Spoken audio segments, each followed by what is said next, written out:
नहीं डॉक्टर नहीं, मुझसे कुछ मत पूछिए, कुछ मत पूछिए, मत दीजिए कोई दवा, कुछ नहीं चाहिए मुझे, कुछ भी नहीं। बस अकेला छोड़ दीजिए मुझे, अकेला। भूखे प्यासे तड़प तड़प कर, एड़ियां रगड़ रगड़ कर मैं भी उस मौत को जीना चाहती हूँ जो मैंने अपने बेटे को दी है। मैंने मोहन को मार डाला है डॉक्टर। हाँ, मैंने अपने अपाहिज बेटे को मार डाला है। मुझे मर जाने दो डॉक्टर, मुझे मर जाने दो। यस मिसेस भगत, अगर आपने अपराध किया है तो आपको सजा भी जरूर मिलनी चाहिए। एक काम करते हैं, आप हत्या में इस्तेमाल किया गया अस्त्र और उस हत्याकांड के गवाह इकट्ठे कीजिए, मैं पुलिस को लेकर आता हूं। हत्या के अस्त्र? जी हाँ, I mean पिस्तौल, चाकू, या आपने जहर देकर हत्या की थी? नहीं नहीं। तो फिर गला घोटकर या सीढ़ियों से धक्का देकर मार डाला होगा आपने मोहन को। डॉक्टर, आप चाहते क्या हैं? क्यों आए हैं यहाँ? किसने भेजा है आपको? मिसेस भगत, मैं एक डॉक्टर हूँ, आपका डॉक्टर, और मैं आपको ये बताना चाहता हूँ कि हत्या और स्वाभाविक मौत में क्या फर्क होता है। ओह, तो आप मुझे झूठी तसल्ली देने की कोशिश करेंगे कि मैंने मोहन का खून, उसकी हत्या नहीं की है।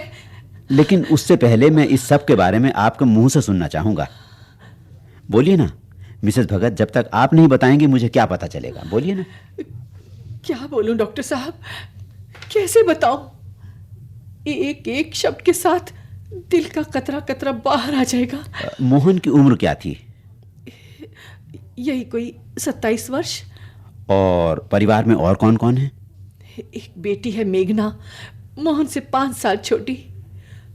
मेरे पति का 12 साल पहले देहांत हो चुका है। अच्छा। मैं उन्हीं के ऑफिस में काम करती हूँ। मोहन मानसिक रूप से विकलांग था, पर शारीरिक दृष्टि से, मेरा मतलब उसके हाथ पैर, आंख, कान और चेतना शक्ति? ठीक था डॉक्टर साहब, वो तंदुरुस्त भी था, खूब खाता था, बाहर से आते ही खाना मांगता था सबसे पहले। अच्छा। बस कभी कभी मिर्गी के दौरे पड़ते थे उसे। यानी वो बराबर बाहर घूमने फिरने जाया करता था? उसके दोस्त भी थे? दोस्त नहीं, वो लोग उसके दुश्मन थे, दुश्मन। कैसे? उनके लिए तो बस एक जोकर था, मजाक मस्खरी का पात्र। वो बदमाश गली के आवारा लड़के उसे उल्टी सीधी पट्टियां पढ़ाते थे। ओह, आई सी। गंदी गालियां सिखाते थे और उससे उठपटांग काम करवाते थे। मेरा मासूम बेटा ये सब बातें कहाँ समझ पाता था। वो लोग गली की पान की दुकान पर मजमा लगाकर रोज ये तमाशा करते थे। आपने रोका नहीं? कोशिश की थी, लेकिन कोई फायदा नहीं हुआ। मैंने और मेघना ने तंग आकर उस रास्ते से गुजरना ही बंद कर दिया। आज मोहन नहीं है, पर डॉक्टर साहब, ऐसा लगता है जैसे अभी भी उसे घेर कर उन लड़कों ने एक नया मजमा लगाया हो। हाँ डॉक्टर, हाँ, सुनिए तो वो आवाजें। मोहन, यारों के यार मोहन, कलाबाज मोहन, बिजली में बाज मोहन, चल चल हो जाए एक फड़कता सा गाना। हाँ यार, हो जाए यार, जरा ठुमके लगा कर। अच्छा अच्छा, ऐसी बात है तो लो।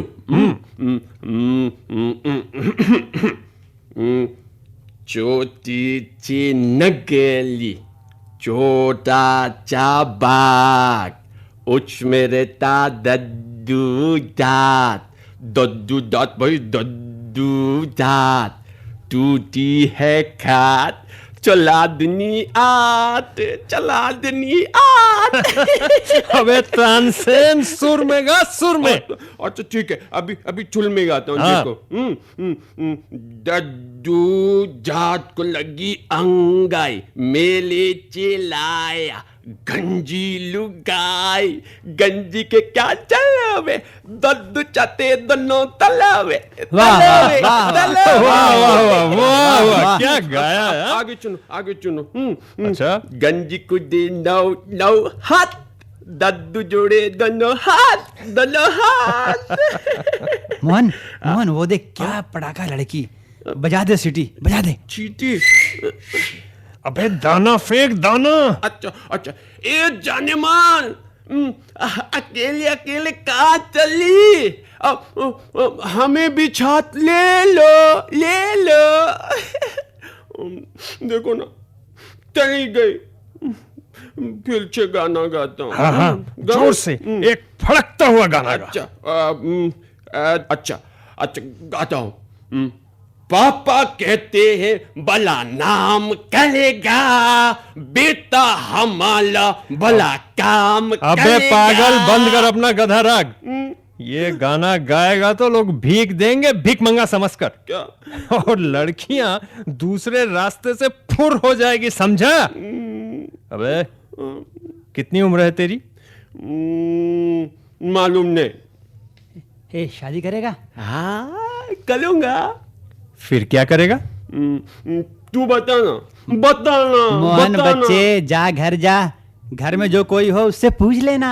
नहीं जाऊंगा, मैं नहीं जाऊंगा, मैं यहीं बैठूंगा। अच्छा बाबा, अच्छा चल पिक्चर देखने जाते हैं। पिक्चर? हाँ चलो चलो चलते चल हैं। चल।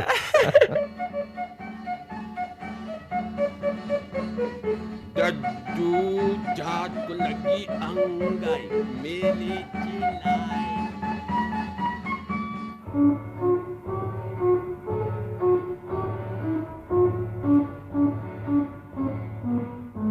कितने बज गए मेघना? 7।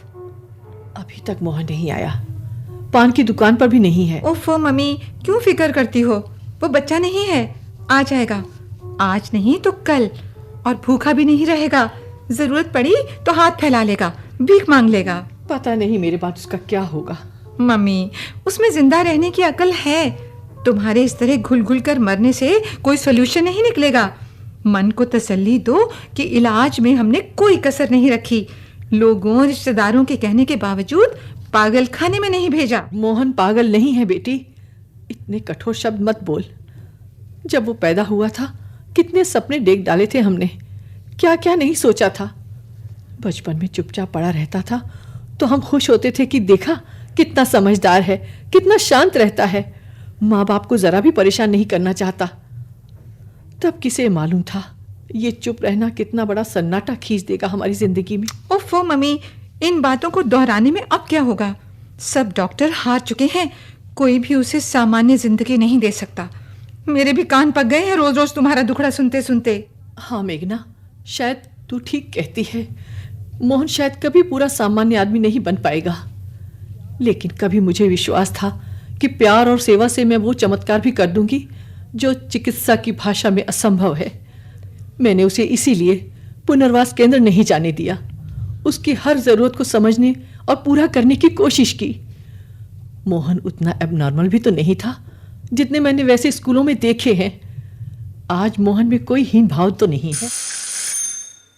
लो, आ गया। हीन भाव के बदले आजकल उसमें एक उग्र भाव जाग रहा है मम्मी। वो बदतमीज भी होता जा रहा है। अब तू दरवाजा तो खोल जाकर। खोलती हूँ। इतनी देर लगती है दरवाजा खोलने में? मम्मी गली का कुत्ता है ना, वो काटने को दौड़ता था। गोली मार दूंगा उसे एक दिन। तू क्या पीकर आया है? वाह, क्या उन्नति की है। लो माँ, आ गया तुम्हारा लाडला, लगा लो इसे सीने से। चुप चुप। मोहन, ये सब क्या है? कहाँ था तू इतनी देर? बोल, बोलता क्यों नहीं? नहीं बोलूंगा। भूख लगी है, पहले खाना दे। कुछ नहीं मिलेगा तुझे, जा अपने कमरे में, और जब नशा उतर जाए तब मुझसे बात करना। अच्छा, हाँ, मत दो खाना, मैं भी देख लूंगा। एक दिन जब मैं फौरन चला जाऊंगा ना, तब पता चलेगा। फौरन चला जाएगा? फौरन के ख्वाब देखता रहे। बारे माँ के लाल।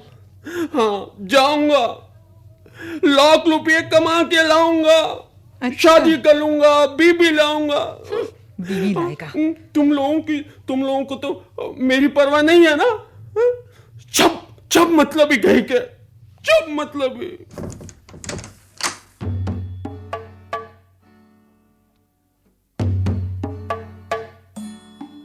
जाओ मम्मी, अब तुम भी थोड़ा नींद की गोली खाकर सो जाओ। काश इसके बिना ही नींद आ जाती।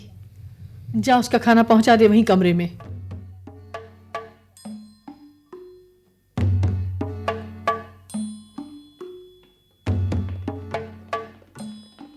मिसेस भगत, शायद आप थक गई हैं, थोड़ा रेस्ट कीजिए। लीजिए, पानी पी लीजिए, बाकी बातें बाद में करेंगे।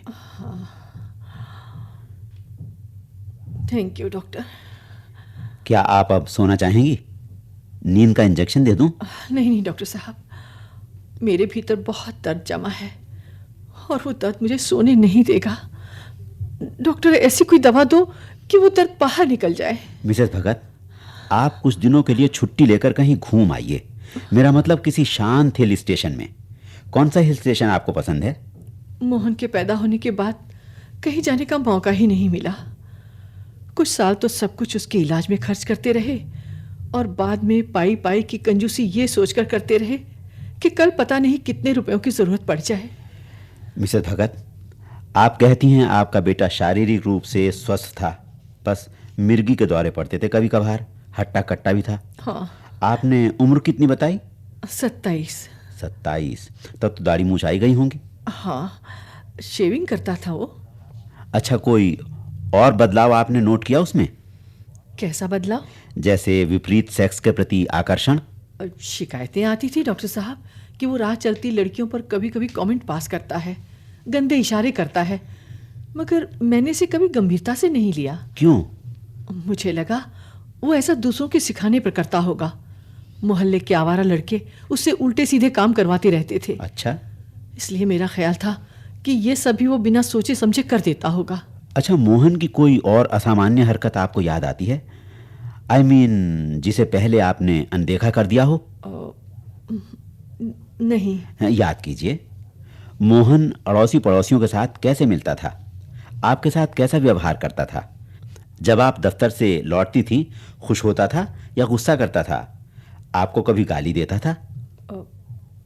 हाँ डॉक्टर, याद आया। कुछ दिन पहले से करीब 6 महीने से उसमें एक अजीब बदलाव आया था। वो क्या? मुझे देखते ही कभी कभी वो दौड़कर आकर मुझे जकड़ लेता था, कभी कभी चूम भी लेता था। अच्छा। आज तो लगता है वो सामान्य बच्चे का बर्ताव नहीं था। फिर एकाएक छिटक कर दूर भाग खड़ा होता था, मुंह छुपाए फिरता था। डॉक्टर, कहीं ये उसकी शारीरिक भूख तो नहीं थी?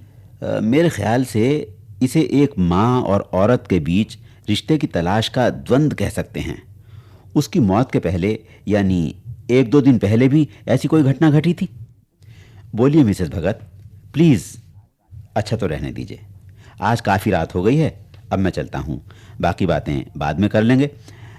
अब आप सो जाइए, गुड नाइट। रुकिए डॉक्टर साहब, कहती हूँ, कहे बगैर तो अब छुटकारा भी नहीं है। मैं दफ्तर में थी उस दिन। लंच से पहले करीब 12-12:30 बजे घर से फ़ोन आया। मेरी बेटी मेघना का फ़ोन था।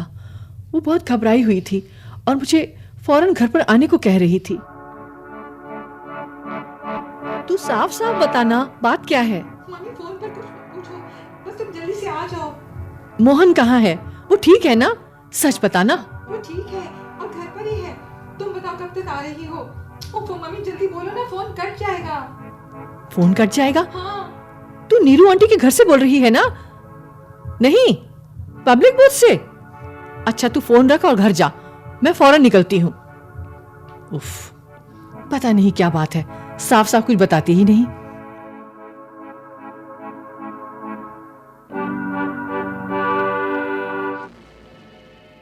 मेघना, अरे तुझे हुआ क्या है? माँ, ऐसी शक्ल क्यों बना रखी है तूने और बाहर क्यों खड़ी है? घबरा मत बेटी, देख मैं आ गई हूँ। बोल, क्या बात है, क्यों फोन किया था? माँ, कैसे कहूँ, अपने भाई की जलील हरकत का किस मुंह से बयान करूँ? क्या? मोहन को क्या हुआ? कॉलेज जाने के लिए जब मैं तैयार होने लगी ना, तो उसने पीछे से आकर मुझे पकड़ लिया और जोर जबरदस्ती करने लगा। हाँ? मैंने बहुत समझाने की कोशिश की, पर उस पर तो जैसे कोई भूत सवार था। गंदी गंदी बातें करता था। मैं उसे धक्का मारकर गिरा दिया मैंने, और मैं वहां से भाग खड़ी हुई और फिर तुम्हें फोन कर दिया। कहाँ है वो पाजी? घर में ही है। तू आ मेरे साथ, देखती हूँ कितनी चर्बी चढ़ गई है उसे। मोहन, वो देखो, सेब खा रहा है कोने में छिपकर। मोहन, इधर आ। मैं कहती हूं वहां से निकल। आता है कि नहीं? मेघना, जरा एक छड़ी लाना। मम्मी जी, चले। लड़ाई झगड़ा माफ कर लो, गाय का गोबर साफ कर लो। गाय का गोबर करती हूँ साफ, अभी करती हूँ तेरा भी इलाज। तेरी जन्म भर की बीमारी अभी दूर करती हूँ। तू समझता है बेअक्ल बनकर तू कुछ भी करने को आजाद है, कुछ भी कर सकता है और तुझे कोई कुछ नहीं कहेगा। आवारागर्दी का लाइसेंस मिल गया ना तुझे। मम्मी जी, मैंने क्या किया है? तुझे तो कुछ याद ही नहीं। तूने मेघना के साथ क्या हरकत की है? तुझे तो चुल्लू भर पानी में डूब मरना चाहिए। करम चले, तू तो जानवर से भी गया गुजरा है।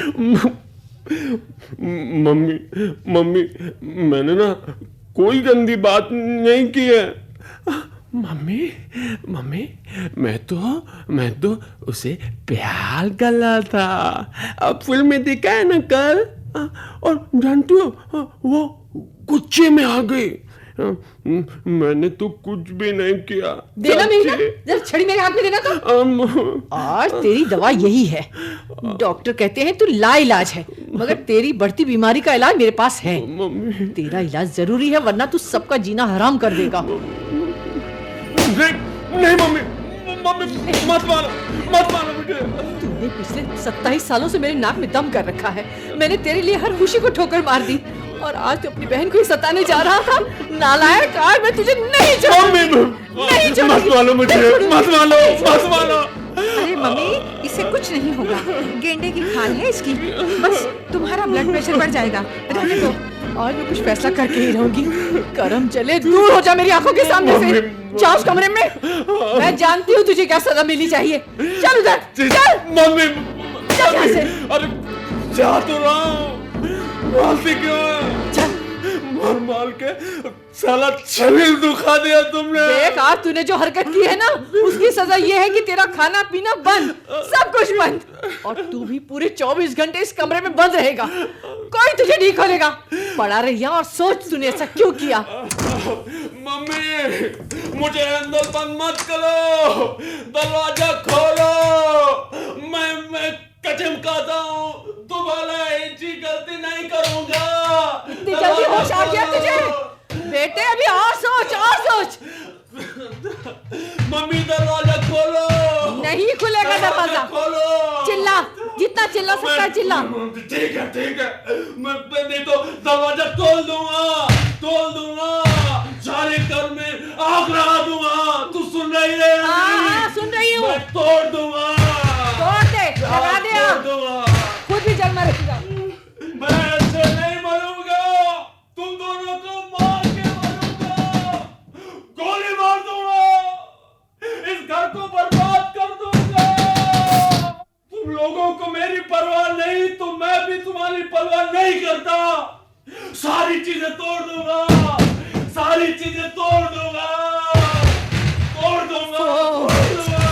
ओफो मम्मी, खोल दो दरवाजा। मम्मी खोल दो, वो तूफान मचा देगा, नहीं तो सारा मोहल्ला सिर पर उठा लेगा। मम्मी खोल दो ना। बड़े से बड़ा तूफान भी ठंडा पड़ता है। इसके खून में कुछ गर्मी ज्यादा बढ़ गई है ना, देखो कब तक फड़फड़ाता है।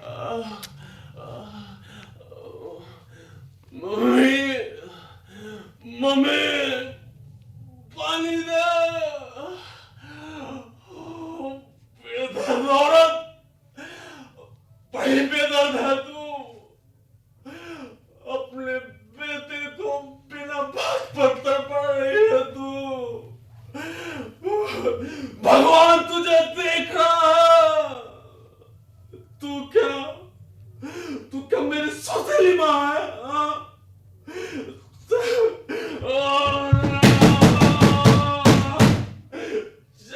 दरवाजा भी नहीं टूट रहा।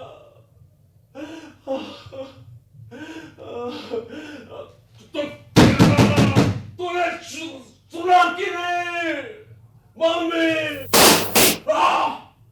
पानी। कुछ नहीं मिलेगा तुझे, आज कुछ नहीं मिलेगा।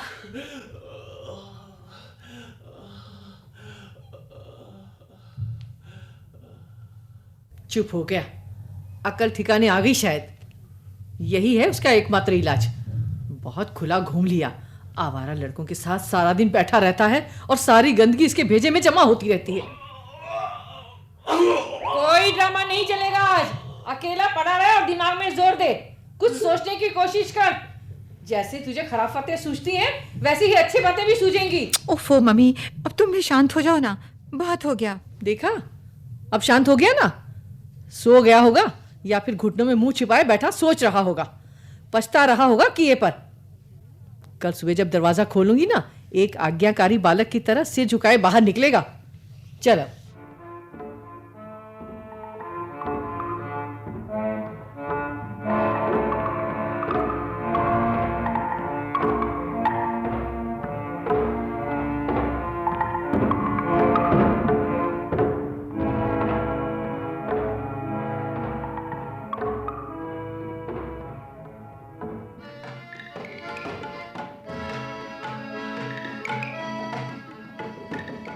अभी तक सो रहा है क्या? मैं भी कैसी हूं।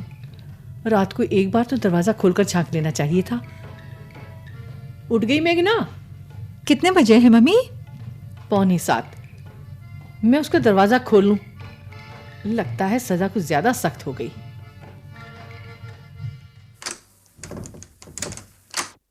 मोहन, मोहन बेटे, मोहन! अरे क्या हुआ मम्मी?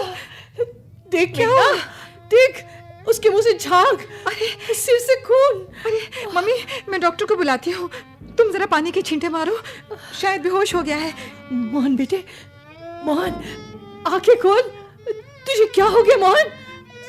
नहीं नहीं, तू ऐसा नहीं कर सकता। तू हमें छोड़कर नहीं जा सकता। बोल बेटे, कुछ तो बोल। तेरा शरीर इतना ठंडा क्यों है? तेरा शरीर इतना अकड़ क्यों गया है? मेरी लाल, तेरे मुंह से इतना झाग क्यों? मैं क्या करूं? क्या करूं मैं?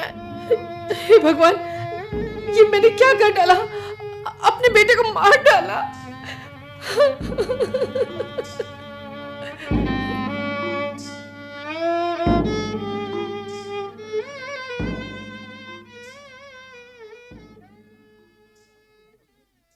अब बोलो डॉक्टर, क्या मैं अपराधी नहीं हूं?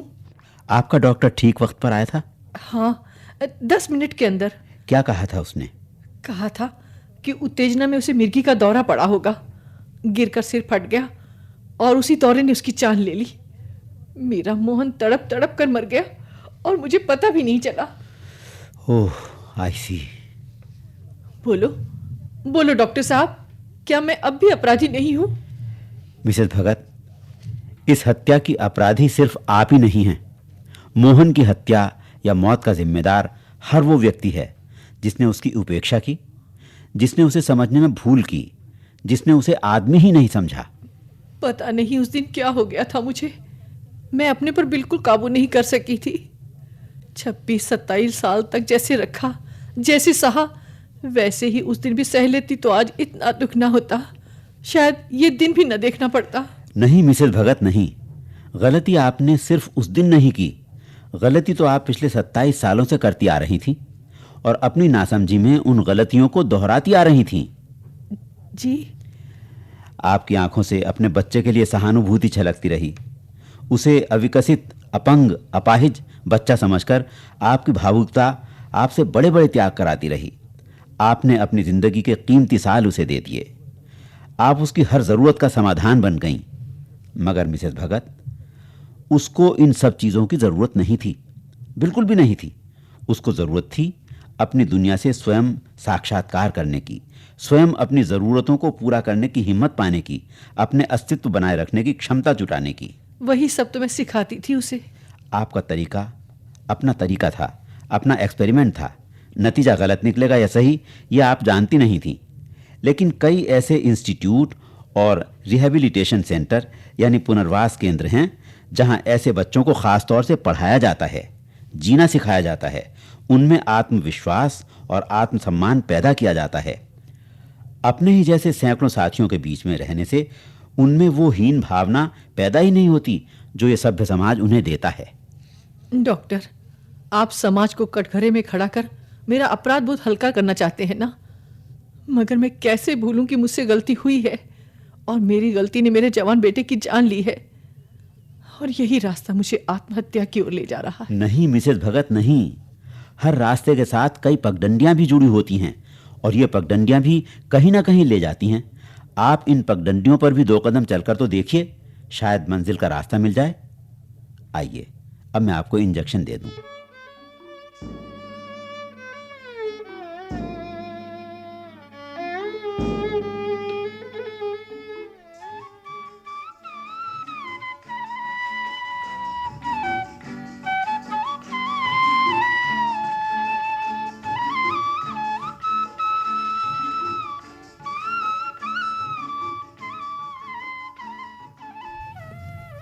टहलाई माँ? हाँ बेटी, बड़ा सुकून मिलता है। सच? तुम्हें अच्छा लगता है तो मुझे भी अच्छा लगता है। लगता है आज मुझे वो पगडंडी मिल गई जो जिंदगी को किसी ठिकाने पर पहुंचा सके। पगडंडी? जिंदगी? मैं समझी नहीं माँ। आज पार्क में रक्षा बहन जी मिल गई थी। अरे, वो अनाथ आश्रम वाली? हाँ, बात बात में कहने लगी कि परसों कोई उनके अनाथ आश्रम के गेट पर एक बच्चा छोड़ गया। अरे, 3 साल का बच्चा। अब मुश्किल ये हो रही है कि वो बच्चा मंद बुद्धि है। रक्षा बहन जी बड़ी परेशान थी कि उस बच्ची का क्या करें। फिर तुमने क्या किया मम्मी? तू ही बोल बेटी, क्या करना चाहिए था मुझे? मम्मी, वो हमें उसे अपनाना चाहिए ना। बहुत आदर्शवादी मत बनो मम्मी। मोहन को पालने में हमने कितनी गलतियां की हैं। अब हम उन्हें नहीं दोहराएंगे, हम इस बच्चे को अपनाएंगे। और वही सब कुछ मैं तुम्हें नहीं दोहराने दूंगी मामा। हम इस बच्चे को जीना सिखाएंगे बेटी, और उसके बहाने खुद भी जीना सीखेंगे। मिसेस भगत, मैंने आपकी बातें सुन ली हैं, आपके विचार बड़े अच्छे हैं, लेकिन अगर ऐसे बच्चों को रिहैबिलिटेशन सेंटर यानी पुनर्वास केंद्र में रखा जाए तो ऐसे बच्चे ज्यादा अच्छी तरह पनपते हैं और अपने आप स्वाभिमान से जीना सीख जाते हैं। डॉक्टर साहब, मैं ऐसे बच्चों के लिए अगर कुछ कर सकूं तो मेरे मन को बड़ी शांति मिलेगी। मैं समझ रहा हूँ मिसेस भगत, बिल्कुल समझ रहा हूँ।